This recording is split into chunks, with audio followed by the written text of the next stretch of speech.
Buenos días, muy buenas tardes, muy buenas noches, donde quiera que usted nos encuentre, nos escuche. Este es el programa de la historia de las palabras. La historia de las palabras viene de las historias orales mayas, donde implica que los dioses del mayar nos crearon y al vernos inertes y sin crecimiento, ellos se dieron el tiempo de crear las palabras. Las palabras crearon con piedras, corrientes fuertes de agua, hasta llegar a arenas y crear unos espejos, y ellos aducen que todos y cada uno de nosotros tenemos un espejo, que son las palabras. Ah, en las palabras ellos dicen que nos reflejamos el uno en el otro, y al reflejarnos el uno en el otro somos dos en uno o tres en uno a través de las palabras, y al separarnos aprendimos un poquito el uno del otro. Y en ese sentido crecemos. Bueno, hoy tenemos a un compañero de Colombia, del Consejo Indígena. Si cometo errores, por favor, rectifíqueme, maestro. Del Consejo Indígena, Regional Indígena del Cauca. Señor Iván, ¿cómo está usted? Iván Alonso Huacheta. ¿Cómo está usted? Buenas noches para usted y para toda la comunidad internacional allá en Estados Unidos. Pues si me escuchan entrecortado, pues me avisan. Un saludo especial por parte de los pueblos indígenas para compartir en este momento la palabra. Hago parte de Cabildo de aquí del Valle del Cauca, del suroccidente, que estamos en la cordillera occidental, con los compañeros y hermanos del Cauca del CRIC, en el ejercicio de la Minga Nacional. Ok. Antes que empecemos, le pedimos por favor a la gente que nos brinda su tiempo, que nos dé un poquito de su persona, no como figura pública, sino algo, datos de usted, dónde creció, cómo creció, dónde estudió, algo que familiarice a la audiencia con usted como persona. ¿Dónde creció Iván Alonso Huacheta? ¿Fue a la escuela? ¿Era travieso? ¿Pintaba ríos? ¿Cazaba iguanas? ¿Qué hacía de joven usted? No, pues a ver, Alonso Huacheta es hijo de un padre, fue Huacheta, y la madre Mariela Girón, no sé. Y por parte de mi papá, nosotros venimos de descendencia nasa, del Cauca específicamente. Por parte de mamá también venimos de descendencia yanacona. Los dos apellidos se encuentran. Yo nací en Popayán, 1 de marzo de 1981. Desde el mes de haber nacido me trajeron al valle, a corregimiento de Panza de Santiago de Cali.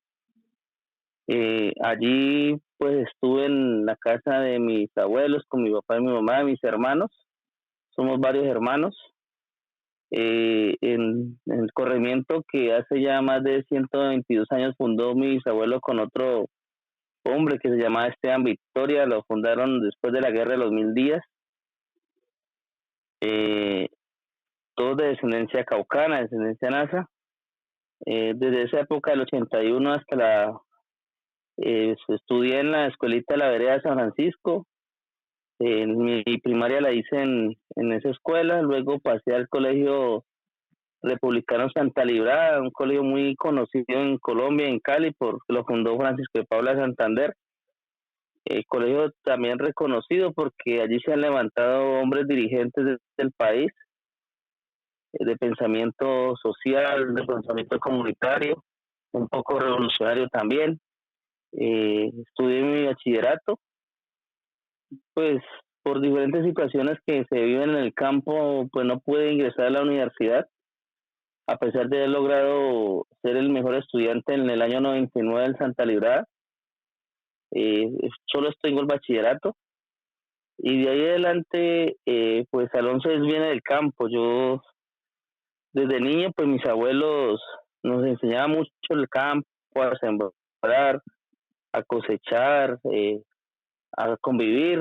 Nos hablaba mucho de la historia, tanto a mí como a mis primos, mis hermanos, primas.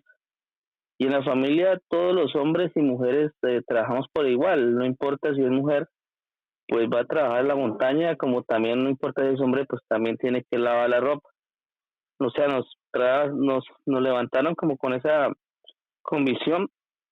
Mi abuelo nos enseñaba mucho la historia, donde pues lo primero que nos enseñaba a hacer era tener dignidad, a mantener siempre la palabra, a hablar entre familia, a que nunca nos dejáramos humillar por otras personas o por otros poderes, pero que también teníamos que mantener esa humildad, pues también esa sencillez, esa amplitud, esa colaboración para con los demás. Entonces, nos criamos en esa parte, desde el campo. Somos campesinos, indígenas, que sabemos manejar ganado, sabemos ordeñar, que también sabemos coger café, sabemos sembrar, que también sabemos constructores, porque vivimos en nuestras casas, que nos gusta la tierra, que defendemos la tierra, que nos gusta el agua, que nos gusta la montaña. Y a partir de allí, pues, se creó un sentimiento de interés de conocer la profundidad de la historia de mi familia. Eso me llevó con el tiempo a viajar al Cauca, más adentro de tierra adentro, a conocer el linaje de mi familia, también al Tambo, al Patía, y desde allí como conocer mis raíces realmente más a fondo. Eh, durante algún tiempo también tuve que hacer construcción con mis tíos, mis hermanos, pero toda mi vida siempre he estado muy ligado al tema social, al social comunitario, hasta que en algún momento me llevó a ser representante de jóvenes en Cali, en espacios de organización social de pueblos de jóvenes en la zona rural. Cali tiene 15 corregimientos, todos los conozco, y a partir de allí también vivencié la parte musical. Yo soy músico, toco guitarra, charango, tambor, volví artista plástico, manejo carnavales, comparsas, diseño de vestuarios, macroformatos, eh, y también en mi juventud pues pude hacer el tema de niños en la parte deportiva, jóvenes, en tanto equipos de mujeres, en las diferentes disciplinas. Me gustan, me gusta conocer los animales. Este es, ¿Sí me escuchan? sí, sí, ya lo escuchamos de nuevo. ¿Me escuchó? ¿Esta es su persona? ¿Algo más que quiera agregar? Sí, no, entonces, que, que, eh, Se cortó. este, tantas cosas, que también es gobernador de un cabildo en Cali, de Paz específicamente, y hago parte también del pueblo nuevo de Jamundí, como delegado a muchas autoridades. Se está cortando. Soy un hombre muy estudioso, sí, un hombre que estudia mucho las leyes, leía bastante en todos los formatos, me preocupaba siempre por estudiar, por leer, interpretar, y lo que no sabía lo preguntaba a quien consideraba que sí lo entendía, y eso me llevó hoy a tener un nivel de conocimiento y experiencia y en lo que hago. Ese es como lo que podría señalar de lo que he sido en toda mi vida de estos 40 años que tengo en este proceso social y ahora en el proceso indígena que hago parte de la dirigencia también. Ajá. Tratemos de, yo soy de origen mexicano, el maestro es tercera generación de gente que migró de México a Estados Unidos. Michael es de origen puertorriqueño, pero nosotros por lo general no hemos estado estudiando y viendo lo más que podemos sobre esta situación que se desarrolló últimamente en Colombia, pero sus luchas vienen desde de lustros, de décadas, de tal vez eternamente. ¿Cómo para nosotros que no entendemos, cómo nos pondría en contexto para tratar de entender la condición actual? ¿O qué le preguntaría a usted, maestro, que viene, que es tercera generación aquí en Estados Unidos? ¿Cómo ¿Qué le preguntaría para entender o que entendiéramos mejor, o el público que está menos informado tal vez que nosotros entiende el contexto en que se están desarrollando las cosas? La mayoría de las noticias que llegan acá con nosotros o que se presentan aquí, los canales comerciales de noticias, este, pues, si, si es que se presenta algo de Colombia, se presenta lo que está pasando ahorita como unos motines, que hay gente rebelde, jóvenes sin trabajo y que no quieren ni estudiar ni trabajar, etcétera. Este, ¿Qué es lo que está pasando ahorita en Colombia? Alonso, ay, disculpando, el maestro es un maestro retirado de una universidad. Ay, disculpe, maestro García, que a veces se me va la onda.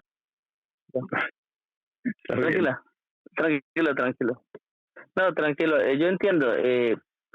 Primero que todo, esto hay que revisarlo desde la historia, porque es cierto, nosotros como pueblo indígena, no solamente en Colombia, sino en América, es una lucha de más de 500 años de resistencia, más que con la llegada de los españoles y los ingleses, portugueses y demás, de vivir los pueblos que alcanzaron a sobrevivir desde las etnias y las tribus, pero que realmente la lucha no es tanto de morir o vivir, sino de pervivir la cultura de nosotros como pueblos indígenas.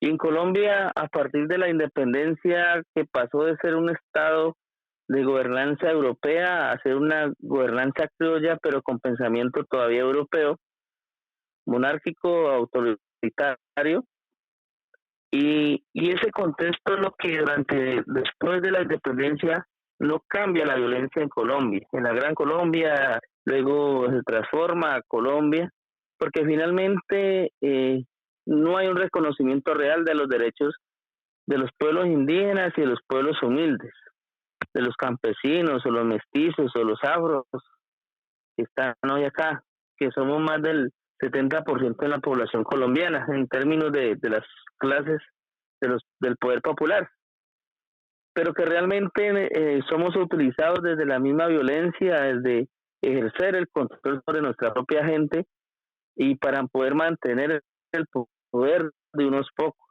Eso que ha pasado en estos 200 años, durante la matanza de las bananeras, durante la guerra del 48 radical, luego con la aparición de las FARC, la violencia del M-19, pues que se vivió con paramilitares y que el M-19 fue un ideólogo, pues que hoy uno salvaguarda el tema de la Constitución Política del 91. Finalmente, todo eso que se ha logrado, digamos, concebir de manera legal, constitucional, de toda manera no se cumple en Colombia.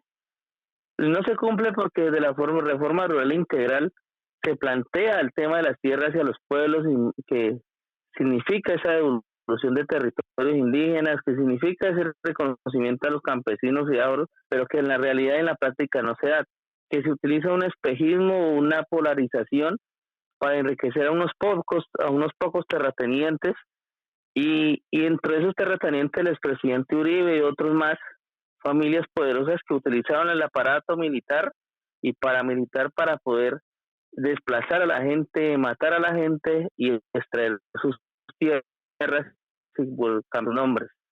Y hoy lo que sucede en Colombia es un estallido social, porque en Colombia tiene muchas leyes, se generan leyes, decretos, acuerdos, convenios y demás, pero realmente no se cumple. No se cumple porque no le conviene al gobierno y a esa clase que se declara hoy la gente de bien, no le interesa o no quiere que la gente humilde avance entre su autosuficiencia, que creemos un modelo de economía propio donde no necesariamente dependamos de un tercero, sino que somos nosotros mismos los que podemos sostener el país, porque el país es productor de alimentos, tiene muchas riquezas naturales, pero que aún así no son explotadas para el pueblo, sino que son explotadas para extranjeros. Eso hace que hoy el estallido social, con lo que pasó con el virus de la pandemia, que realmente en Colombia no es tanto la muerte del virus por la pandemia, que son varios, sino que fue la excusa para encerrar a la gente y empezar a matarle más líderes sociales, matar indígenas, matar campesinos, muchachos, jóvenes.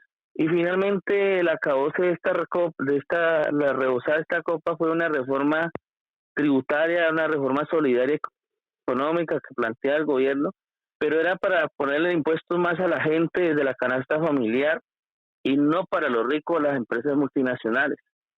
Digamos que esta fue la gota que rebosó la copa, porque finalmente no era solamente la reforma tributaria, el descontento de un desgobierno que ha generado tiranía al pueblo, un descontento de un gobierno que en vez de generar educación pública con condiciones privatiza la educación, un gobierno que en vez de mejorar el modelo de salud en Colombia, lo privatiza y genera muerte para los colombianos, un gobierno que en vez de que hacer control militar desde la justicia colombiana, genera odio y genera muerte con las fuerzas militares a su lado. Un gobierno que no busca igualdad y equidad, sino que privilegia a unos pocos y a los demás los tira a la calle. Un gobierno que en vez de pensar en mejorar condiciones de vida para los niños en La Guajira, centraliza el poder en el aparato militar para quitarle plata a la educación, a la salud, a la vivienda, a todo y ponérselo a la guerra. Un gobierno que dice que no hay plata, pero que invierte más de 500.000 millones en la compra de camionetas para el Senado y para otros. Un gobierno que le pone más de 30, 40 y 50 escoltas a un expresidente que ha generado falsos positivos. Un gobierno que no reconoce al pueblo. Un gobierno que le tira al pueblo. Nosotros lo que estamos diciendo hoy, los jóvenes no están en la calle porque quieren estarlo. Lo que pasa es que esta generación entendió que era el momento de levantarse y tener un estallido social que realmente le diga al mundo lo que en Colombia está pasando. Jóvenes que terminan el bachillerato, pero que realmente no tienen unas opciones de empleo. Una cosa es el trabajo, para conseguir trabajo sí que es un trabajo bien berraco, y otra cosa es el empleo con condiciones. Y la ley 100 que generó Uribe en el año 98 acabó con el empleo, que acabó con la empresa pública realmente, que acabó con las fábricas colombianas, que acabó con una cantidad de cosas porque los impuestos, las reformas tributarias, porque todo esto hace que la gente no invierta en el país, en su propio país, sino que se retire del país. O sea, estamos hablando de una cantidad de condiciones que realmente no se cumplen porque los gobiernos que han pasado, y sobre todo realmente no generan las condiciones necesarias para el pueblo colombiano. Hoy los jóvenes están en la calle porque cuando están en las barreras, en la primera, segunda línea, más fácil les llega la comida, las 2 bocados de comida en el día, y cuando están en la casa. Además que son jóvenes que ya ven que pues si ya no tienen nada más por qué pelear, pues sí tienen una causa por qué morir. Y como la policía está al lado de quienes quieren cuidar su bolsillo, pues terminan en confrontación. No es cierto que los muchachos no quieran trabajar, eso no es verdad. En Colombia no hay empleo.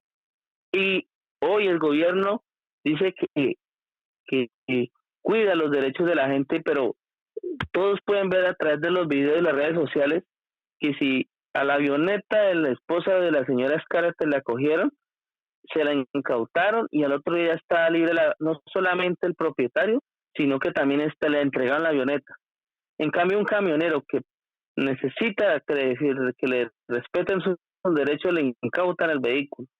Es más, es así que los viejos que van a vender a las calles sus empanadas, su café, o los jóvenes o las mujeres que tienen sus negocios del día a día, del diario vivir, la policía llega y se los quita y le ponen hasta comparendo. Eso no dice de qué estamos hablando en Colombia cuando no hay equidad en el país y no hay igualdad. Entonces, este estallido social en Colombia hoy no es por una reforma tributaria, es por todo lo que les acabo de decir y por mucho más, porque cada vez quieren privatizar los páramos, porque cada vez quieren destruir los páramos, porque cada vez quieren destruir la madre tierra con negocios que no les benefician, porque cada vez están desplazando más campesinos, más comunidades negras, más indígenas, porque hay más violaciones de mujeres por parte de la fuerza pública, porque aquí no se le hace justicia realmente a los culpables de todo este genocidio, sino que los premian, los mandan a otros países como Estados Unidos para que allá vayan a pagar cosas que no son y acá quede todo impune. De eso es que estamos hablando. Estamos hablando de una cantidad de elementos que estos gobiernos, en vez de resolver, los están ocultando y que unos medios de comunicación desinforman realmente. Los jóvenes no se enfrentaron con armas, los jóvenes se defendieron con sus escudos y tocó tirar piedras, sí, pero una cosa es tirar una piedra y otra cosa es tener frente a una ametralladora que dispara diferentes cartuchos en un minuto. ¿Cuántos tiros dispara un Galil, un fusil de la policía, del ejército, del GOES, a diferencia de un pelado que tira una piedra? Entonces no estamos hablando de lo mismo.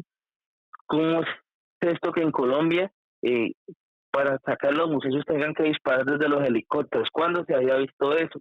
Que traigan una tanqueta con armas que ni siquiera a nivel internacional en los países donde más se supone que están desarrolladas las han utilizado, ¿ya? Como el Venom. Entonces estamos hablando de una serie de violaciones de derechos humanos que el gobierno... Y lo único que el gobierno termina diciéndole al mundo es que son terroristas los muchachos, los indígenas, los que salimos a reclamar los derechos somos vándalos, somos terroristas. Cuando realmente la gente se pone a analizar de todo eso que les he dicho, de esos argumentos, y que hoy los muchachos que están en la calle no son vándalos. Los vándalos y los terroristas son el Estado, que son los que usan las armas de fuego y que violan la constitución política, porque tanto la policía no está hecha para atacar el pueblo, sino para mantener la convivencia, como lo dice la Constitución. Y como dice, el ejército solo cuida las fronteras. Pero hoy, ciudades como Cali están militarizadas porque el gobierno quiere declarar un estado de conmoción interna para justificar las muertes.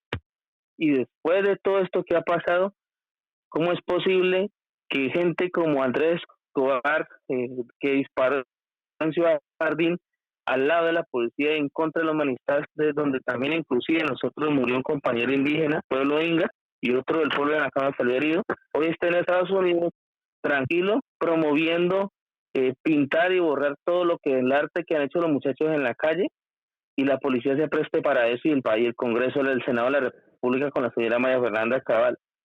Pero eso no son vándalos, pero sí mandan a capturar a los muchachos a la casa por reclamar sus derechos.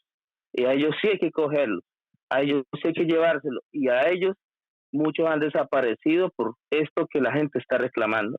Yo podría decirle a la pregunta del profesor, no es cierto de que los muchachos no quieran trabajar, no es cierto de que no quieran estudiar, no. Lo que pasa es que no hay condiciones, lo que pasa es que el gobierno las cierra las condiciones, quita los presupuestos de educación de todo lo que le favorece al pueblo y lo manda para la guerra, porque ese es el negocio del gobierno, crear guerra y guerra y guerra para justificar la plata en la violencia.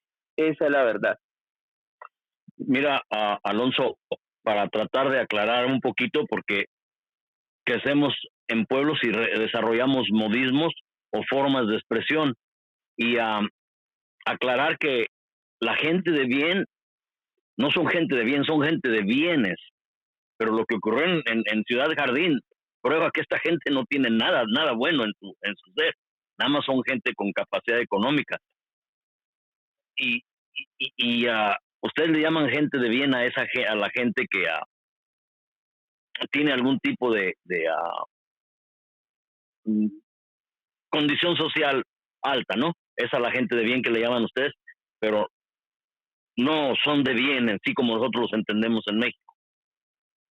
Son gente con posición económica, ¿no? Y generalmente se pueden adherir a algún tipo al gobierno represivo por conveniencia.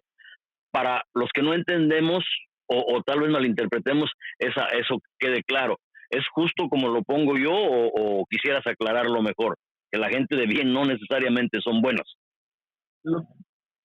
Sí, exactamente, lo que pasa es que ese gente de bien es como lo irónico, ¿no?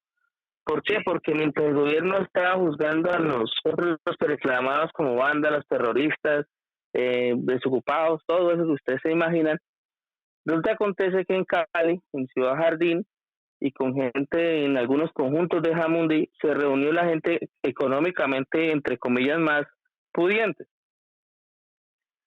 Y como allí hay es militares y también hay gente, personas que tienen un poco más de capacidad económica y que son más, que no les gusta pues el paro, no les gusta que la gente reclame, hicieron una gran reunión, llamaron a todos los habitantes de esos conjuntos residenciales de todas las de Cali, de Jamundí, los más gente, y ahí organizaron en un grupo de defensa para quitar los jóvenes y la gente que estaba en la calle reclamando. Y ellos mismos, para generar de que ellos no están haciendo nada malo, pues ellos se declararon gente de bien. Nosotros no fuimos los que le colocamos gente de bien a ellos, fueron ellos mismos que en medio de su discurso para justificar los disparos y para decir que por qué acompañar a la policía, para qué la policía los respaldaba o el gobierno, ellos mismos dijeron que se iban a llamar gente de bien.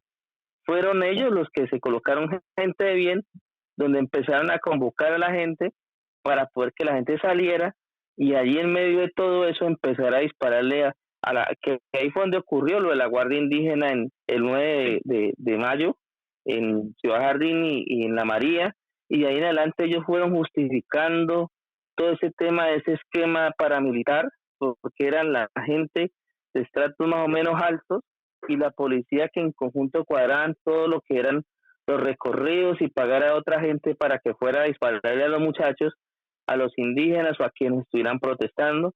Y esa dinámica no solamente se movió en Cali, sino que se fue ampliando a otros municipios del Valle y también a otras ciudades del país. Entonces, cuando hablamos de la gente de bien, lo entendemos, sí, como usted lo dice, sí, la gente de bien es la que piensa bonito, la que hace cosas bonitas por la demás gente. Pero en este caso ellos lo llamaron así porque querían demostrar al país que ellos sí estaban haciendo las cosas bien, y para hacer las cosas bien, justificar esas muertes que iban a hacer, se le colocaron así. Entonces, mucha gente decidimos de que, claro, como ellos se colocaron gente de bien, entre comillas, pues nosotros decimos, preferimos que nos sigan llamando lo que nos llamen, pero no ser gente de bien como ellos se quieren declarar. Entonces es una palabra irónica, porque en la realidad es cierto, gente de bien no pensaría de esa manera. Yo seguí lo que pasó con la minga ahí en Ciudad Jardín. Fueron 12 compañeros heridos y después uno tuvieron que cayó en deceso. Ustedes dicen lo sembramos, no lo llevaron a la madre tierra de nuevo. Pero fue sí, producto de esta supuesta gente de bien, o que se autoproclama moralmente superior, que no lo es. Pero dime, la minga fue la que vino a ayudar en los primeros días para tratar de empezar a ver de que la gente tuviera al menos alimento básico. Trajeron en lo que ustedes llaman las chivas, que son en Sinaloa se les conocen como los camiones tropicales, camiones destapados para cargar cosas, y ustedes llaman las chivas esos camiones. Vinieron en esos camiones, en las chivas, la minga. Pero ¿cómo, aunque yo ya he escarbado un poco, cómo explicas tú qué es la minga dentro de la cultura de ustedes, o como elemento social? ¿O qué le preguntaría a usted, maestro García? No, exactamente, tenemos que entender esto de la minga. Es una palabra que se oye, que es el proceso de desarrollo de la minga, de qué se trata, cómo se lleva a cabo. Pongámoslo de esta manera, Alonso, ya nos diste todos los agravios que el Estado ha hecho contra el pueblo. Estos otros elementos en donde el pueblo tiene capacidad de defensa por su tradición organizativa o los procesos que han llevado. La minga es uno de ellos. ¿Cómo nos la explicarías a nosotros que no estamos muy familiarizados con sus procesos? Con la palabra. Bueno, a ver, la minga es una palabra ancestral como pueblos originarios, porque la minga se concibe donde todos ponen. Y la minga es desde una olla comunitaria hasta un trabajo en la finca colectivo, o en la carretera, o en la construcción de las casas, o también hasta las mismas movilizaciones. La minga es todos ponen. Todo aquel que tenga algo para aportar a la construcción de un objetivo, pues lo coloca en la mesa, en el escenario para construir. Entonces la minga es todos ponemos, todos hacemos y todos ganamos, o todos perdemos. Entonces la construcción de esa palabra minga Minga nace desde las tulpas. Las tulpas para nosotros son los espacios de encuentro con la comunidad y con la familia alrededor del chalapón como NASA, o sea, del fuego. Y esa icuec o la tulpa, lo que nos empieza a orientar espiritualmente desde la palabra, ese palabreo, y allí se comparte, se hace minga de pensamiento, porque desde los más mayores y mayoras, hasta las autoridades, hasta los niños, hasta los jóvenes, ponen lo que quieren preguntar o dicen lo que también quieren compartir desde la historia, del conocimiento, desde la sabiduría ancestral. Y entonces, recogiendo ese pensamiento, se saca afuera y en ese marco se piensa de cómo organizar algo diferente en una estructura que marque una diferencia entre lo que es el gobierno y el resto de la población. Y es eso que nosotros le decimos minga, minga en la calle. ¿Cómo vamos a organizar la movilización? Pero para organizar la movilización también es pensar qué se va a poder comer. Y para llevar a comer, pues también tenemos que pensar qué hay que sembrar. ¿Por qué? Porque si queremos resistir en la calle 1, 2, 3 o 4 meses, pues tenemos que tener ya resuelto algunas formas que posibiliten de que la gente no esté pensando en irse a trabajar o irse a resolver las situaciones, cuando debe tener todo allí para que esté tranquilo y pueda ejercer el derecho a la reclamación. Pero esa minga lleva a la construcción de unos modelos alternativos.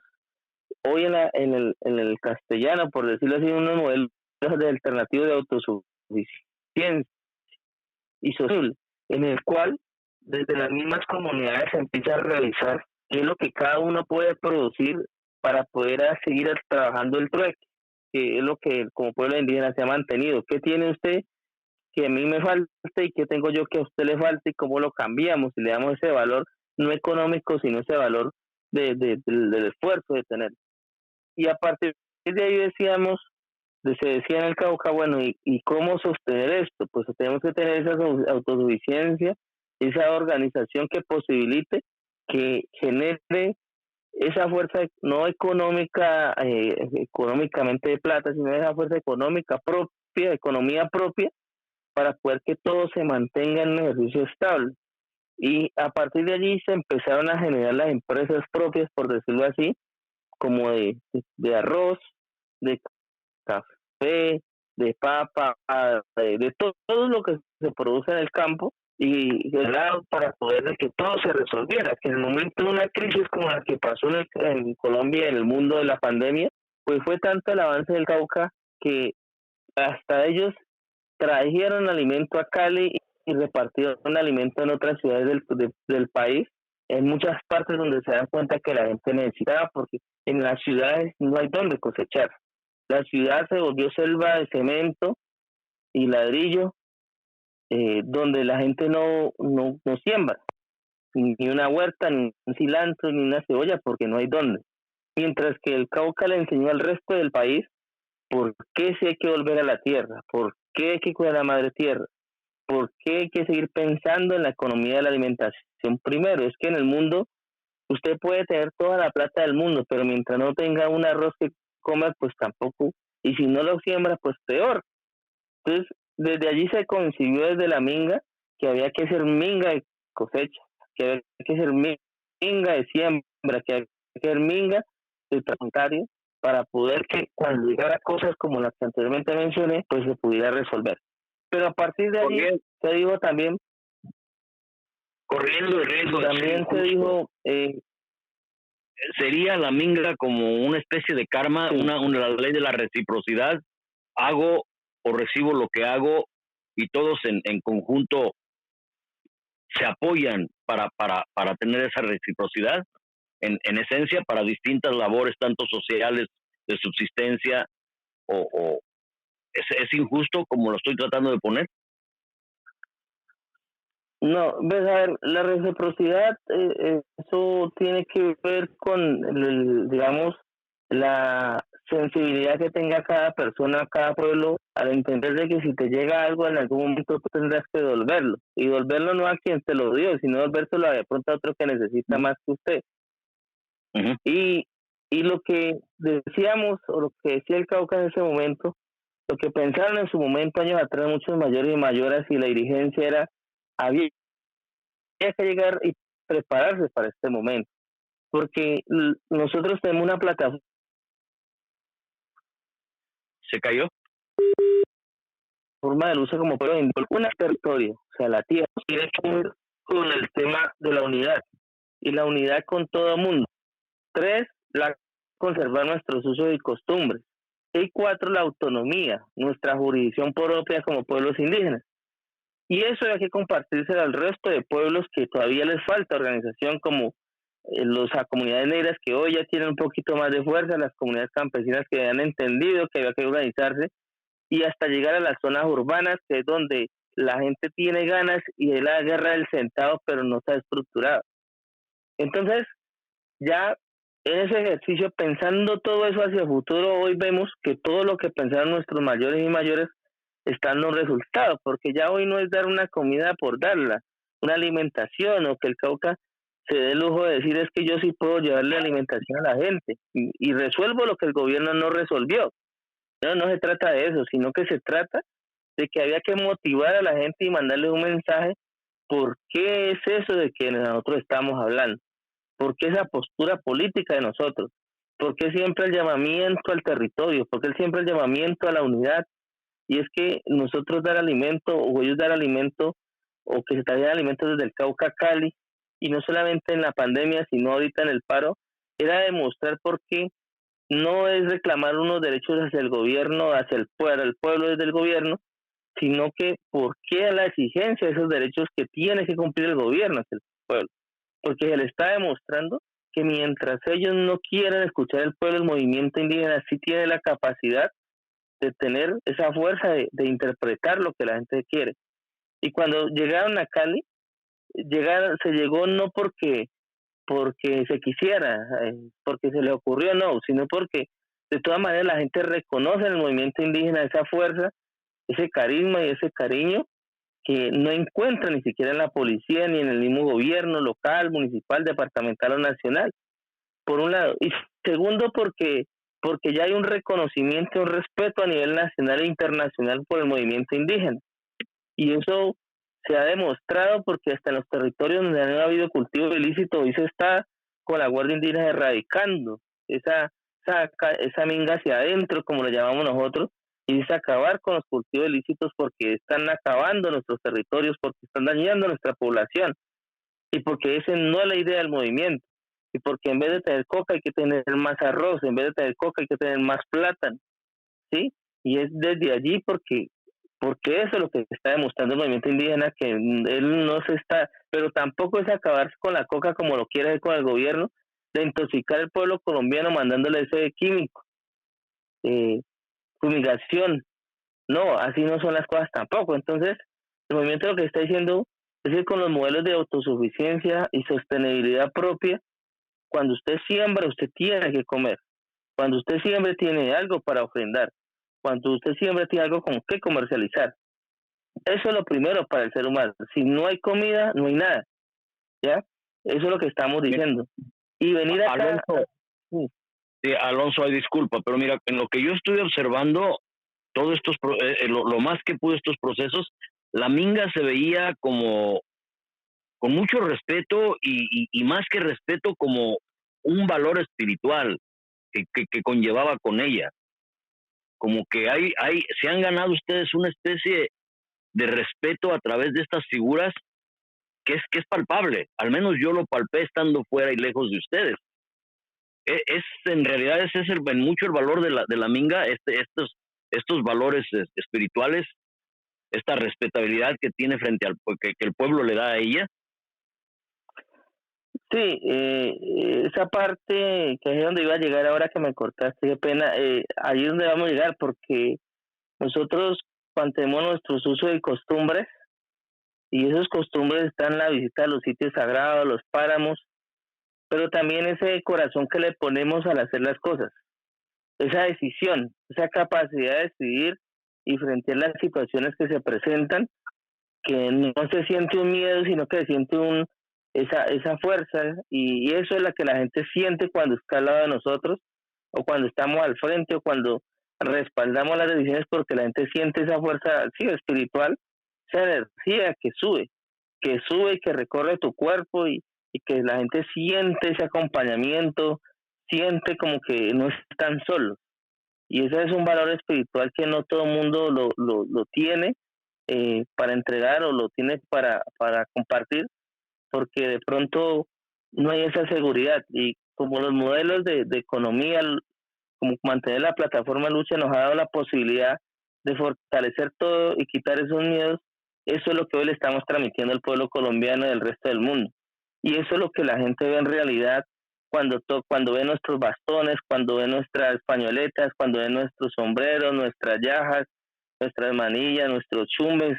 La gente ve en todos esos elementos o símbolos que usamos nosotros los pueblos indígenas como algo muy sagrado, y que todo el mundo muchas veces quisiera tener, pero que también siente que es una responsabilidad muy grande y sobre todo en estos momentos. Entonces sí, tiene que ver mucho con lo espiritual. Eso es en esto lo que también yo observé. En Ciudad Jardín, cuando fueron atacados, gente con bastón confrontó a gente con armas y sin embargo fue respetada. No se fueron heridos.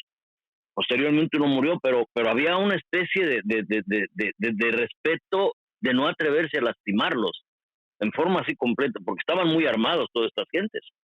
Y aún así, la guardia comunitaria, le dicen ustedes. Sí, la guardia, nosotros... La guardia indígena, explícanos esa figura, porque yo vi mucho respeto, a pesar de que no traían armas, como que no se atrevían a tocarlos en forma descarada. O sea, había un cierto nivel de respeto por lo que, el simbolismo y todo lo que traen ustedes. Es lo que te digo, esa espiritualidad que se palpaba. Dime. Sí, lo que pasa es que, reiteramos nosotros, la parte espiritual es muy importante, siempre. Nuestros médicos y mayores tradicionales, pues, hacen un ejercicio espiritual para sensibilizar, y cuando salimos a las calles, a la minga, a las movilizaciones, somos conscientes que es que vamos, y como somos conscientes, pues tenemos que ir sin miedo. Entonces la guardia avanza con los bastones, porque lo que le está diciendo a ellos, a los que están disparando, lo que le está diciendo al país y al resto del mundo es que no importa que el otro tenga el arma que tenga, nosotros vamos para adelante, como dice el himno a la guardia. ¿Sí? Nosotros somos de paz, pero avanzamos sin miedo y con valor. Y eso es lo que la gente ve, que en esa fuerza espiritual se demuestra que a pesar de que lleguen 1, 2 o 3 o 4 o 20 o 30, y el otro puede ser muy elevado, nunca ven que se retroceda, al contrario, siempre se avanza hacia adelante hasta llegar hasta donde está el otro. Y eso es lo que, como ya había un ejemplo de lo que pasó en Caldono cuando mataron a la gobernadora hace ya 3 meses, que la Guardia Indígena capturó a 33 hombres de la guerrilla, pues en ese momento de las disidencias, a pesar que hubieron 38 heridos, pero lo que la gente vio y la policía, el ejército, todo el mundo vio fue que la Guardia, a pesar de tener bastones, sin armas y sin nada, y los otros con fusiles, con armas de largo alcance y con armas de corto alcance, no fueron capaces y fueron capturados por la Guardia Indígena. Y ese temor, cuando los de Ciudad Jardín le disparan a la Guardia, recordaban de que esta Guardia no venía a retroceder, la Guardia avanzaba. Y ellos se dieron cuenta que si la Guardia los capturaba, pues allí iba a haber otro nivel de comportamiento. Por eso ellos retrocedieron, y eso es debido a la parte espiritual, como lo estás mirando y que la gente puede sentir. Entonces ven a una gente decidida a morir por una lucha que a esconderse por evitar la muerte. Maestro García, algo que quisiera preguntarle a mayor respeto, Alonso. Nos estás abriendo la mente a cosas que no veíamos. Muchas gracias. ¿Algo que le quiera preguntar, maestro? No, también mencionó al principio que crear una economía independiente.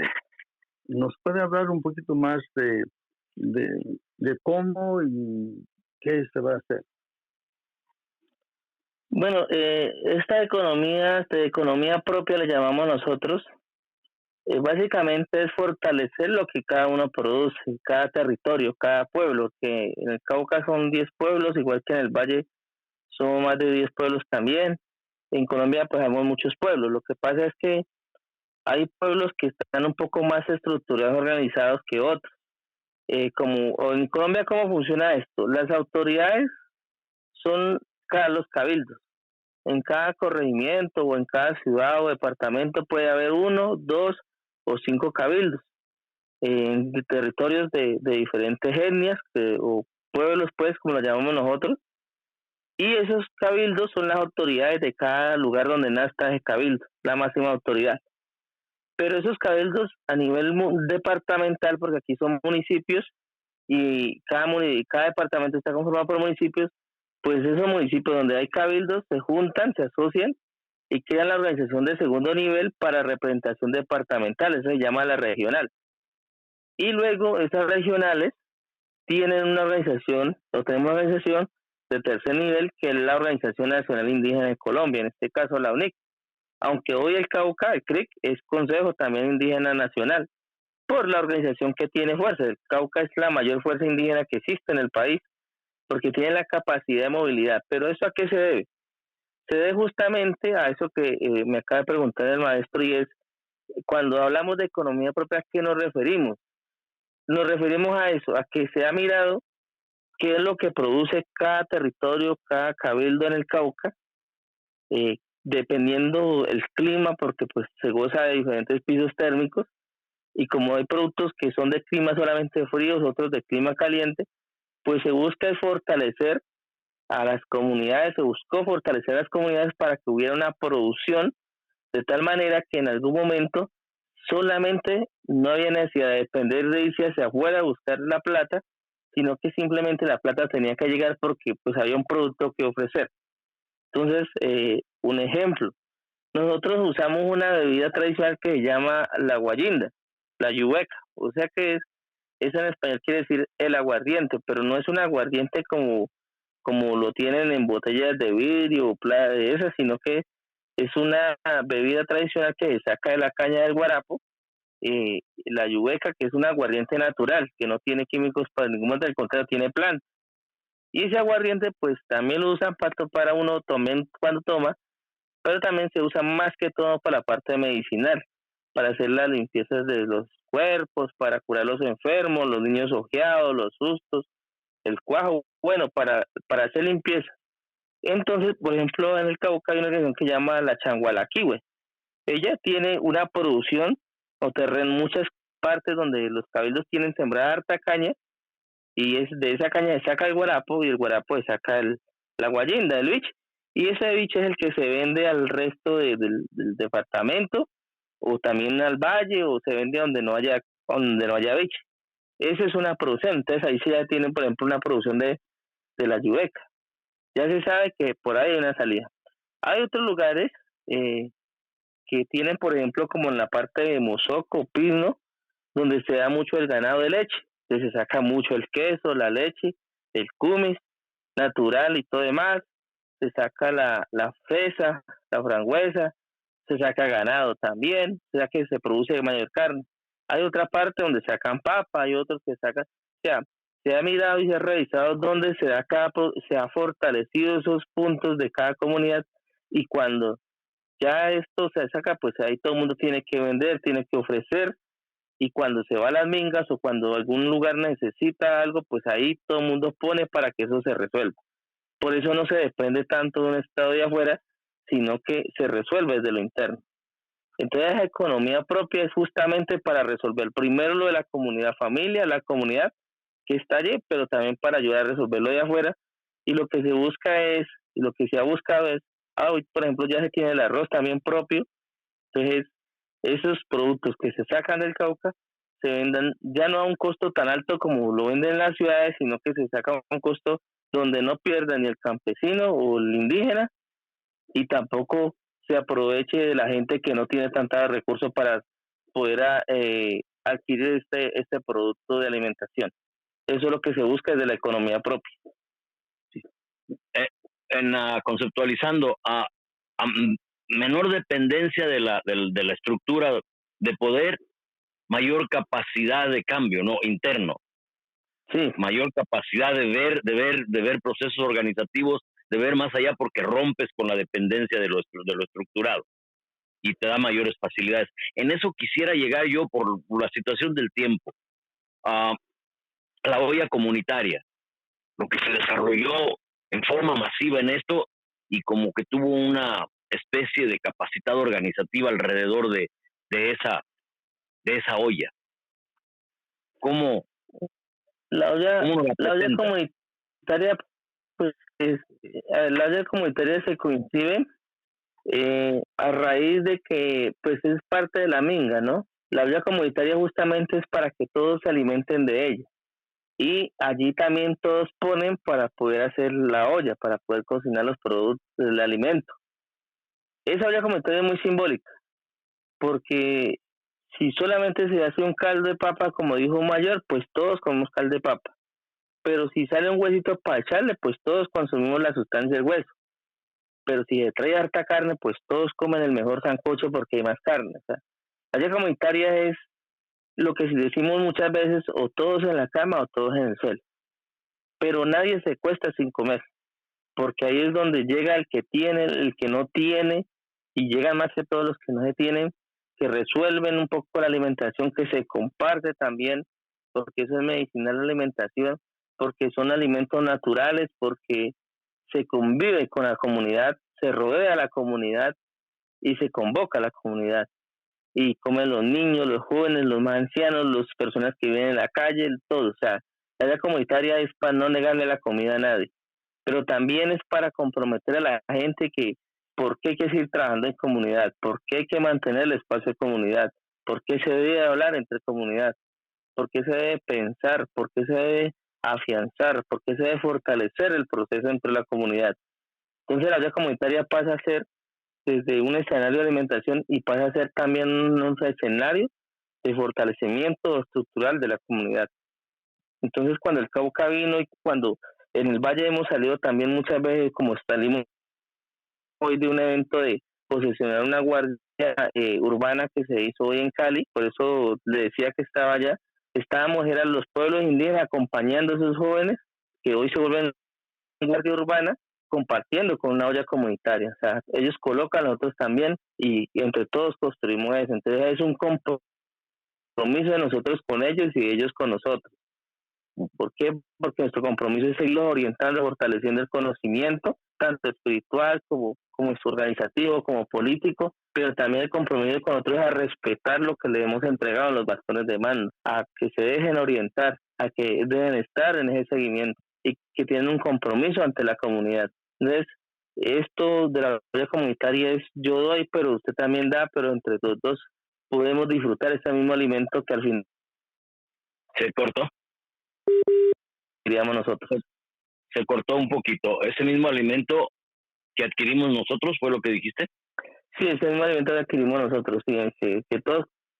Mira, con las limitaciones que nosotros tenemos y que vemos procesos y ayudamos en los procesos, yo veo las ollas comunitarias como algo muy importante por cuestión de que puede ayudar, si es comprendida y se rompen con mentalidades, a llevar a cabo un proceso organizativo social. La gente empieza a cooperar entre sí, se sienta, platica, empieza a ver problemas que existen entre ellos y se empieza a buscar tal vez la resolución de esa problemática que no hubiera salido a flote si esa olla o esa oportunidad de platicar no estuviera ahí. Y yo los veo como procesos organizativos.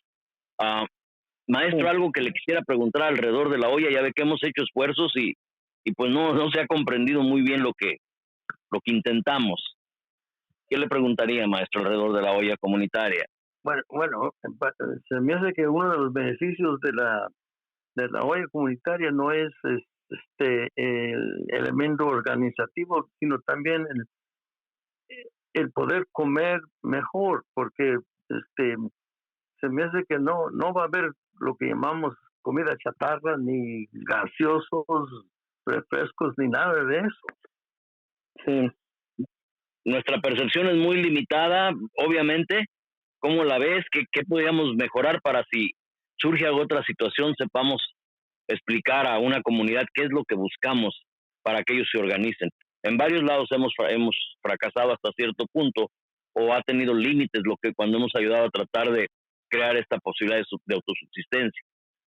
Y pues o se ocupa el conflicto o este tipo de procesos que se han llevado para que esto se comprenda más a fondo, o en algún lado hay que empezar, ¿no? Sí, mira, por eso, como tú lo dijiste ahora, y lo que yo decía era eso, de la olla comunitaria, primero busca eso, el fortalecimiento del cuerpo. Por eso siento que es un tema también espiritual, porque como lo dice el maestro, eh, allí no es para ir a cocinar, por ejemplo, unas salchichas, no es para ir a buscar pollos de galpón, no, lo que se busca es que la alimentación que se ve allí y de lo que se trae desde el campo, la yuca, el plátano, la racacha, la cebolla, el tomate, el ají, el cilantro, eh, todo eso se da del campo, porque es cuando el campo produce lo propio, la comida orgánica que se tiene en muchos territorios, no solamente el Cauca, sino del Valle, es que cuando usted se alimenta bien, tiene muy buena energía, y cuando usted tiene muy buena energía, mantiene más activo, está más dispuesto a hacer cosas. Pero cuando usted no se alimenta bien, usted tiene problemas de enfermedades, se contamina el cuerpo, y si no se la sabe cuidar, pues se enferma y se termina mal. Entonces, por ejemplo, la olla comunitaria lo que busca es tener los jugos naturales, atraerle el limón, traer la naranja, la guayaba, lo que es propio del campo, para que de allí la gente se comprometa y entienda por qué primero arranca el proceso desde la parte interna de cada uno. Esa es la primera forma. Segundo, reitero, el tema es un tema de organización. Como usted lo decía, es que cuando se está alimentando, se está comiendo, se está compartiendo también la palabra, se está disfrutando, y es cierto, hay gente que ha tenido diferencias, pero cuando ya han estado en este ejercicio, y hablan hasta que al final se dan cuenta que lo que estaban peleando era una bobada y que es más importante defender ellos ahí cuando le ha tocado cuando vaya por situaciones. Entonces, es cierto, la gente mira y resuelve los problemas desde la olla comunitaria. Entonces, eso tiene muchos elementos alrededor, ¿por qué se vuelve importante ese tema? Y es cierto, la olla comunitaria debe ser desde la alimentación propia, desde los productos orgánicos, y no desde alimentación de productos que no sean, que están llenos de químicos, porque pues la idea es salvaguardar el cuerpo antes de cualquier otra cosa. Uh-huh. Nos quedan, si acaso, unos 6 minutos dentro del programa, lo que nos asigna la estación de radio, ¿no? Para ponerlo ellos en su programación el lunes.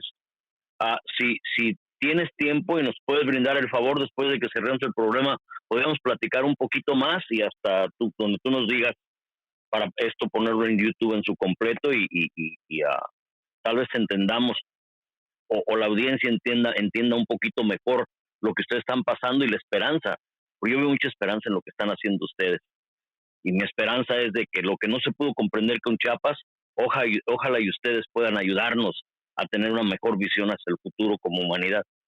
Es mi esperanza, yo estoy viendo eso. Depende no de ustedes, sino de todos nosotros, ¿no? Pero sí quisiera que si nos puedes hacer el favor de, después de que cerremos el programa, de seguir platicando. Maestro, ¿cuántos minutos quedan? ¿Algunos 6? Según lo que apunté, nos quedan como 2 minutos. Ok. Pues cerrando el programa, ¿cómo quisieras, al menos en esta parte, conceptualizar para cerrar el programa y ojalá nos brindes la oportunidad de seguir platicando después del programa? Alonso. Sí, pues a ver, más que conceptualizar cosas, yo creo que estos son temas indígenas, como todo el tema de los diferentes pueblos, todos tenemos una sabiduría ancestral, de donde vengamos, de donde estemos. Ustedes desde México, pues están una historia muy bonita desde los mayas, los aztecas, y en Estados Unidos pues están los Dakota, los Piel Roja, que cuando uno escucha el solo nombre le produce una emoción grande, y a pesar que nosotros mantenemos acá también algunos pueblos. Más que conceptualizar algún tipo de término, yo diría que es un mensaje. Bien, deja despedir el programa y seguimos platicando si nos haces el favor. Sí. El mensaje el mensaje sería el siguiente: decirle a todo el mundo, o a donde quieran que escuchen este programa, que Colombia resiste y que nosotros, no como pueblo indígena, sino como todos los colombianos que fuimos a reclamar un derecho a la calle, seguiremos haciéndolo hasta que se logre el objetivo, porque para nosotros no puede haber nada imposible, sino todo lo posible por hacer lo posible lo que queremos. Y queremos un Colombia diferente, y no vamos a dejar que las muertes que ha cometido el gobierno se queden impunes, ni que esos muchachos y esas personas que dieron la vida en este paro y en otros ejercicios se queden en el limbo del olvido, sino que cada vez que salgamos a la calle vamos a recordarles y ellos estarán presentes. Y por eso le decimos al resto del mundo que Colombia, como colombianos, como pueblos indígenas y en este caso muchas otras organizaciones, nosotros seguiremos luchando porque lo que estamos haciendo es verdaderamente justo y es la verdad de lo que ha pasado. Una persona de Cali, de ahí del Ancla, no sé si él dijo que sería bueno, y yo me imagino que ya lo están haciendo, porque en la plática que tuvimos posterior al programa, en forma no muy explícita, me dijiste que ya lo estaban haciendo. Una de estos muchachos, de estos pelados, como dicen ustedes, dijo que sería bueno que los campesinos vinieran y empezaran a surtir tiendas o a crear un mercado en los barrios populares antes que las cadenas grandes de mercados. Y yo veo que eso crea también una especie de economía alterna que también puede llevar a procesos de liberación, de emancipatorios. ¿Qué piensas de eso? ¿Lo están haciendo? ¿Lo han logrado? ¿O no alcanzo a ver más de las expresiones de este muchacho y las posibilidades que brindaba? ¿Qué han logrado en eso? ¿O no sé? Eso lo hemos discutido, le hemos hablado no solamente con los compañeros, sino que le hemos hablado en muchos otros espacios de otros municipios, principalmente Cali, como usted lo dijo, porque no solamente se habla con el Cauca, sino que hemos hablado con otros compañeros también afro y campesinos que tienen sus productos y que realmente muchas veces la gente prefiere dejarlos perder que ir a perder una venta en la ciudad, porque no se los pagan.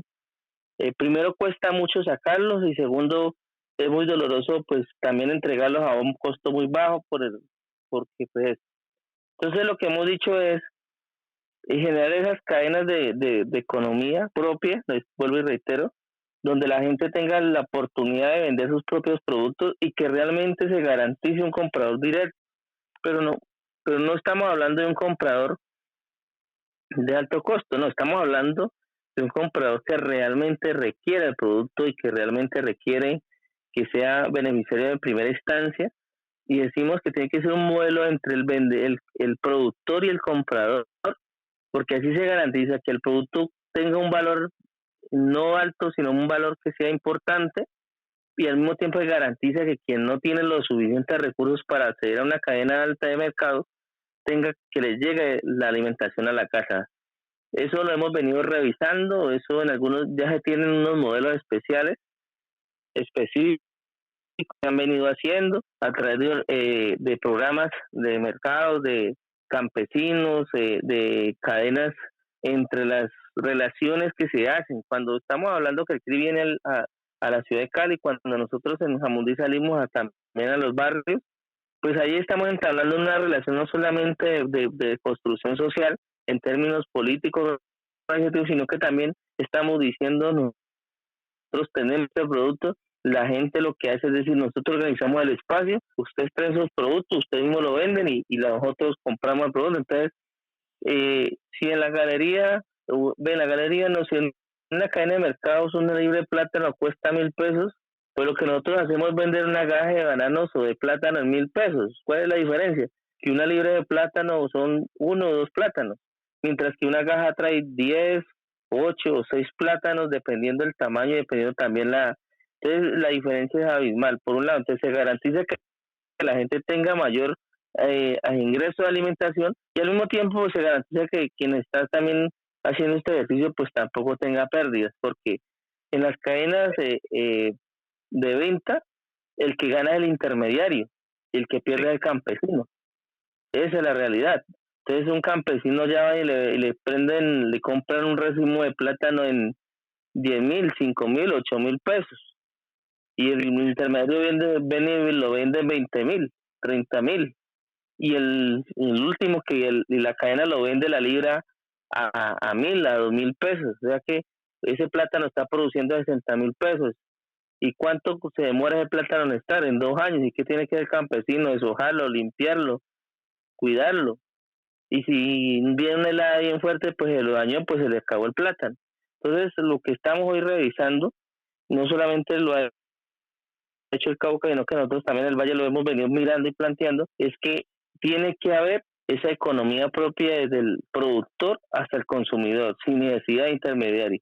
Y lo que está planteando el muchacho es lo que nosotros lo hemos hablado con diferentes comunidades alrededor de la olla comunitaria y alrededor de la minga. Es en ese sentido, mira, lo que por la oportunidad que da la olla comunitaria, la da también esta capacidad de autosubsistencia.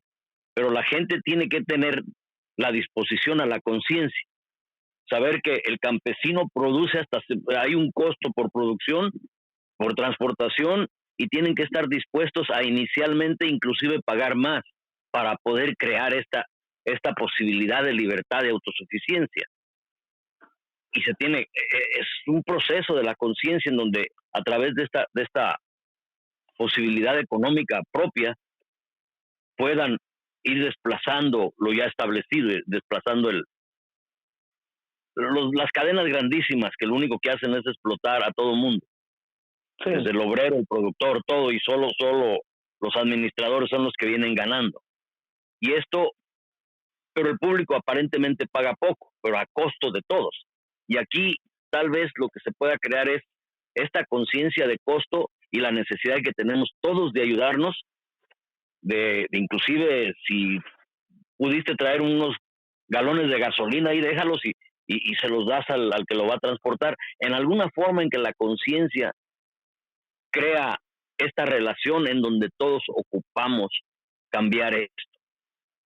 ¿Sí me doy a entender o me estoy haciendo? Es que justamente, justamente está en el punto, porque eso es lo que hablamos. Por eso para nosotros reiteramos lo que significa la olla comunitaria, reiteramos nuevamente, es que esa olla comunitaria posibilita ese espacio de encuentro, de armonización, de llegar a un nivel de entendimiento, de conciencia, frente a que, claro, nosotros venimos y lo acompañamos, por ejemplo, en la pelea. Y, por ejemplo, nosotros tenemos un caso muy bonito aquí en Jamundí, donde en la marcha el 26 de mayo, pues la policía además se metieron a ese barrio de Terranova y pues salieron muchos heridos. Ellos pedían ayuda y mucha gente no salió a ayudarlo. ¿Se cortó? Hasta allá, fueron poco, la guardia fueron, ¿no? ¿Escuchas? Y en ese momento la guardia y logró sacar al hermano de la policía dentro del barrio. Y ahora, ¿qué está diciendo la gente? Y la gente dice, no, mire, nosotros esperamos que ustedes, así como vinieron a pelear aquí con nosotros, cuando ustedes quieran venir a vender sus productos, tráiganlos aquí, que nosotros aquí se los compramos. O sea, ya hay como estos ejercicios de paro de minga, lo que hace es que la gente poco a poco va teniendo la conciencia de saber que así la gente traiga lo que traiga, tiene un valor y que ese valor hay que respetarlo. Lo mismo, como decía, lo que te decía ahora, o sea, que en vez de vender tan poquito a un gran costo, es vender a un costo equilibrado, pero que la gente tenga accesibilidad a que lo que le llegue eso es natural y que le llegue en mayor cantidad, de más de lo que de pronto en otros lugares lo va a comprar. Y eso es lo que queremos, ir poco a poco generando ese nivel de conciencia en muchos espacios, en las ciudades, para que ese tema de cadenas de mercado y ese intermediario no destruyan la poca economía o la economía que la gente ha venido, y sobre todo pues que se respete mucho la dignidad, porque reitero, una persona para tener un naranjo se demora 7 años para y entonces vender una libra de naranja o una docena de naranja y muy barato para que el intermediario venga y la venda como si fuera un bulto. Entonces lo que nosotros decimos es, esas cosas no las tenemos que acabarlas. Esto es a lo que me refiero, que hay esa conciencia que empiece a crear un objetivo más allá de nosotros, que tenemos que cambiar esto y a todos nos va a costar un trabajo conjunto. Y el objetivo no es, sino pagarle más nomás porque simpatizamos por el momento con estos que vinieron a defendernos, sino pagar lo justo con la intención de cambiar estas circunstancias a la que nos ha llevado la ambición de unos cuantos. ¿Sí me doy a entender? O maestro, ¿qué le preguntaría a usted en esto? No, es tratar de cambiar las relaciones sociales, en que ya el mentado mercado, la estructura económica y cómo funciona, se cambia de buscar mayor ganancia a ofrecer la comida, los bienes necesarios para la vida digna a todos a precio módico, a precio suficiente para respetar, como decías, el valor del producto y el valor del sistema o el proceso de producción. Y eso es un cambio tremendo en cuanto a la actitud, la mentalidad de la gente. Sí, eso es cierto. O sea, es verdad, cambiar un modelo no es fácil. Sí, es que tienes que cambiar una mentalidad ya establecida y eso es bien difícil. Y es complicado, pero esa es la apuesta. Sí. Eso es lo que nosotros le llamamos que es el reto. Si nosotros no podemos, a través de nuestros ejercicios de la minga, de la olla, del palabreo, del acompañamiento constante, hacerlo, pues entonces no estaríamos en el lugar equivocado. Pero nosotros creemos, porque tenemos muchos ejemplos, no solamente en el Cauca, sino aquí en el Valle también tenemos ejemplos en Colombia, donde el tema es arrancar, motivar y sostener sobre todo. Pues reitero, hoy posicionamos esa guardia urbana en Cali, la primera de estos jóvenes, 36 chicos y hombres y mujeres que se asumen el bastón. Formarla es fácil, o sea, tenerla ahí, darle su bastón puede ser fácil. El tema no es formarla, el tema es sostenerla.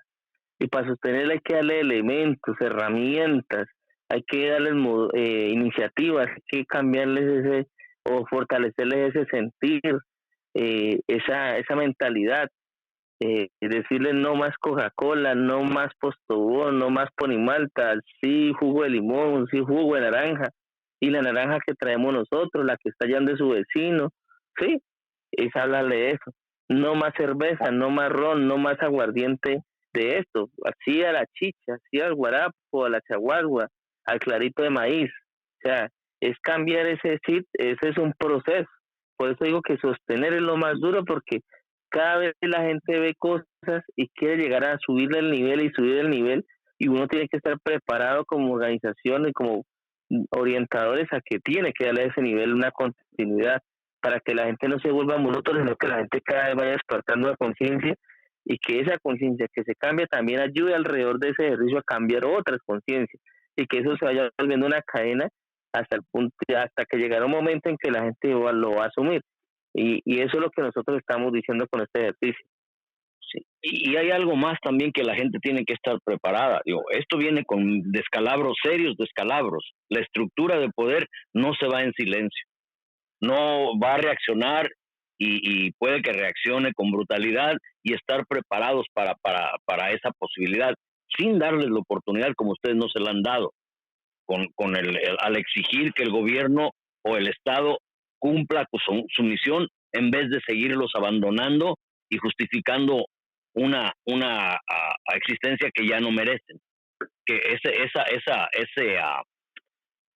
ese juicio moral que están haciendo los jóvenes y que está trayendo a distintos, los afros, ustedes, a trabajar más en conjunto, a mí se me hace muy esperanzador, y también impide que el gobierno tenga una disculpa, aunque la va a buscar, y prepararlos para ese tipo de posibilidad que yo la veo real, porque no se van a ir en silencio. Sí, también es como... Sí, ¿Ya? Es que hay una canción mexicana que tiene un refrán que se repite varias veces en la canción, es que las ciudades destruyen las costumbres. Entonces, para la gente del campo, están más cerquitas, han vivido este sistema o otra manera de vivir, pero la gente que ya tiene muchos años, y no me refiero a la gente de bien, sino la gente eh, como uno que se ha inmigrado a la ciudad en busca de mejor vida y ya están a veces por años, quizás generaciones, entonces ahí también va a haber una resistencia de regresar al estilo del campo, porque entra en un prejuicio increíble ahí, que esto es la modernidad y no hay que regresar a la antigüedad. Para todo eso, la posibilidad de una reacción, porque están tratando el estado de excepción de implementarlo, lo que es el toque de queda con nosotros, ¿no? Sí. O toque marcial, como lo entendemos nosotros en México, para tratar de no permitir que ustedes avancen o que el pueblo avance, y están buscando la disculpa. Y si no la encuentran, la van a imponer. Prepararse para ese momento, esperando que nunca llegue, que se vayan en silencio y que no cuesten muertes. Son cosas que nosotros hemos realizado en todas las organizaciones nacionales indígenas, que estamos apostando en este proceso y otras comunidades. También nosotros decimos una frase acá, un refrán ahorita que el maestro decía, nosotros acá decimos, no hay no hay mal que dure 100 años ni cuerpo que lo resista. Y en Carrera de Locos es donde vemos donde oculta más la vieja, decía otro mayor por ahí. Y esto con el gobierno es así. Y corre tanto como loco el gobierno, y creo que cada vez que el presidente habla la embarra. Y la embarra porque como corre bastante para resolver algo que tuvo en sus manos desde el principio cómo resolverlo, y se equivoca. Eso nos demuestra que cada vez quieren usar el aparato militar, sobre todo, a través de un terrorismo de muerte, de sacrilegio, por decirlo así también, para poder que los procesos que hemos venido fortaleciendo, que hemos venido construyendo a nivel nacional como pueblos indígenas, se rompan. Porque lo que ellos no quieren es que el movimiento indígena, sobre todo, especialmente, no estoy desconociendo a los demás compañeros agrocampesinos, lo digo nosotros porque somos como lo más estructural que hay en el país, no quieren que nosotros sigamos motivando a los otros pueblos, a los otros sectores sociales a que hay que salir. Le tienen miedo a que esto que se estalló nacionalmente coja ya un proceso más fuerte. Y sabemos que utilizará todos los medios y mecanismos para polarizar, para desinformar, para justificar y utilizar el aparato de terror en nuestro territorio nacional. Como sabemos eso, pues también nosotros tenemos organizando también estrategias y medidas también para que esas cosas no lleguen a un estado más profundo, sino que por el contrario la gente vea ese fortalecimiento y una preparación, como lo decía ahora, cada vez al mismo nivel de competencia que pueda tener el mismo gobierno. Nosotros hemos analizado el escenario, lo seguiremos analizando y avanzaremos en el camino. El mayor organizador que tienen ustedes es la condición miópica del gobierno, ¿no? Está ciego a sí mismo. Me recuerda a mí, yo tuve la suerte de hablar como por 15 minutos con Carlos Montemayor, un escritor mexicano que se especializó en los movimientos de guerrilla de México. Y él decía que desafortunadamente los gobiernos confrontan un problema y en vez de ir y crear una solución inmediata, traen la fuerza y amplían el problema y lo hacen más difícil de resolver porque no supieron ver el problema en su verdadera dimensión o tenían aliados que eran afectados por el reclamo y no quisieron ver esa realidad y amplían y continúan el problema, lo hacen más grande. Es esto que vio el profesor a Carlos Montemayor en México es más o menos lo que está pasando con su gobierno de ustedes, que es miope y no quiere ver lo que debería de estar viendo para solucionar esto más rápido, inclusive correr menos riesgo de ser desplazado. Pues él tiene dos problemas. Uno es que sí es miope, porque pues no solamente el problema del paro nacional, sino otras situaciones. Y segundo, también lo ponen para que sea miope, como él está obedeciéndole órdenes al expresidente Uribe, que es el que maneja el ajedrez, también. Pero también es cierto, y es que como tiene un afán de poder, pues también nos ha dado la oportunidad para nosotros ponerle también la otra contraparte y también llevarlo a cometer errores. Hasta el punto que el afán de la presión que hemos logrado ejercer a nivel nacional e internacional ha hecho que pues también ellos tengan que opacarse un poco. Y eso se pudo evidenciar en algo. Yo creería que cualquier persona que hable con el presidente de Estados Unidos, pues tiene que analizar que está hablando con una figura internacional mundialmente reconocida, sea como no sea, lo reconoce. Y entonces la precaución de uno es esperar a ver qué sale diciendo él para uno lanzar un juicio y decir eso. Pero ¿qué pasó? Habló el presidente con él, ahí mismo salió el gobierno nacional a decir que Biden los había respaldado y que entonces, cuando él ya sale a decir, no, venga, es que no fue eso lo que hablamos fue de esto. Esas cosas son las que de alguna manera la presión de nosotros ha hecho que también se equivoquen. Entonces es eso, que son miopes, se hacen los miopes, pero también esa miopes tampoco la ha permitido delimitar o ir más allá de lo que nosotros sí hemos podido analizar, a pesar que nosotros no tenemos ni el poder económico, ni político, ni los medios tan altos como ellos. Ese es un elemento. Yo creo que hay una de las reglas que Sun Tzu decía muchas veces, y era: para uno poder enfrentar una batalla, primero tiene que conocerse uno mismo y luego sí conocer a tu enemigo. Entonces podrás estar en 1000 batallas y ninguna podrás ser derrotado si sabes manejar la estrategia. Y en este ejercicio uno puede observar que cuando él hizo su autoentrevista, queriendo decir pues que la están entrevistando a nivel internacional, primero decía mi abuelo, primero cae un mentiroso que un cojo, y él solito cayó. Y es eso que yo le entiendo que está diciendo el maestro mexicano para el escritor cuando decía eso, frente a lo que estabas planteando. Entonces uno puede observar que ha sido un ejercicio dentro de este estallido social, lo que ha posibilitado también desdibujar y realmente mostrar la cara a este país de lo que ha hecho estos gobiernos con el pueblo colombiano.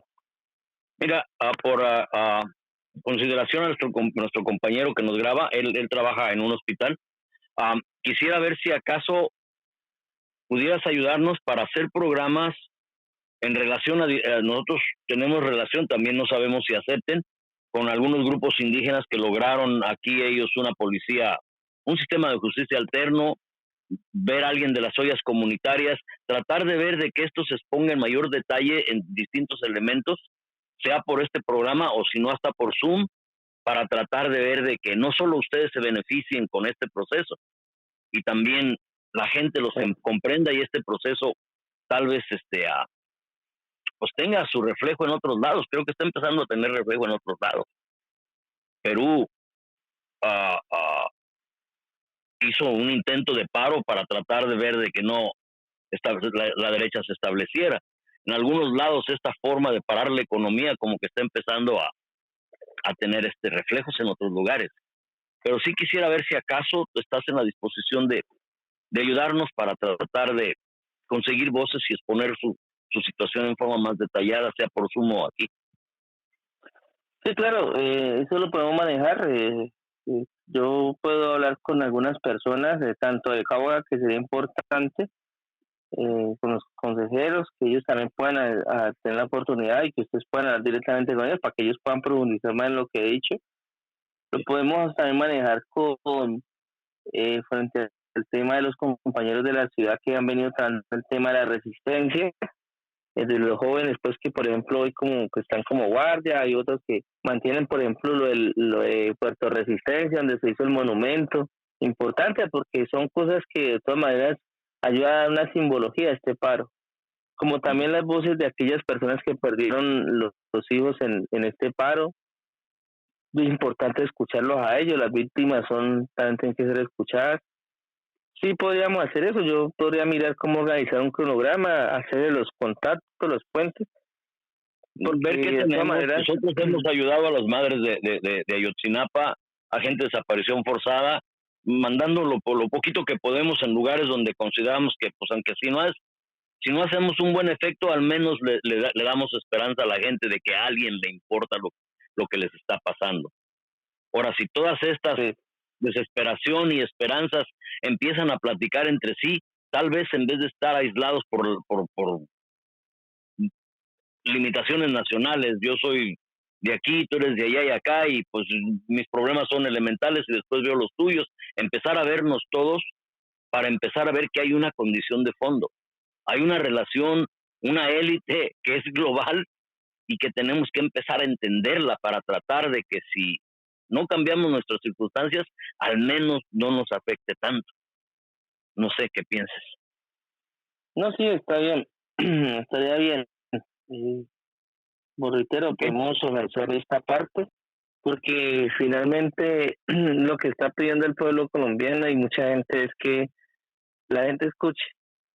Yo les he tocado muchos elementos generales, pero hay muchas más cosas, como les decía, que son muy sencillas, pero que al final son muy básicas. Y creo que hay mucha gente que puede aportarle a que el resto del mundo escuche la verdad del pueblo colombiano. Y la verdad porque somos los que estamos en la calle, los que pisamos barros, somos los que sembramos, somos los que estamos siempre metiéndole la cara y el hombro a esta cosa. Y no somos los que no tenemos la oportunidad de llegar a los medios nacionales e internacionales en canales como lo hace el gobierno. Entonces, aquí estamos hablando con una verdad que es la verdad que vivimos todos los días desde que nos levantamos hasta que nos acostamos cuando ya llega el momento de dormir un rato. Y yo consideraría Nuestra, que eso es muy importante. nuestra audiencia es muy reducida, pero por lo general son gente interesada en todo este tipo de cosas. Alguien que en alguna forma, tal vez busquemos la forma de hacer, no sé, algún tipo de evento, algo por Zoom, algo en que en conjunto empecemos a conocernos y a vernos. Y yo creo que eso es importante. Entonces, te agradezco Sí. que yo quisiera seguir platicando, creo que el maestro también, a pesar de que él se duerme bien temprano, se levantaba a las 3 de la mañana cuando estaba en la universidad, por costumbre. Pues ya cambió un poquito, pero siempre ya no está acostumbrado a desvelarse. Maestro, algo que por último le quisiera preguntar a Maestro Huachetá. Bueno, más bien que preguntar, darle las gracias por charlar con nosotros, tener esta conversación con nosotros que nos ha ayudado a entender más lo que está pasando y también nos da mucho que pensar. Bueno, agradecemos y seguimos platicando, seguimos buscando a ver.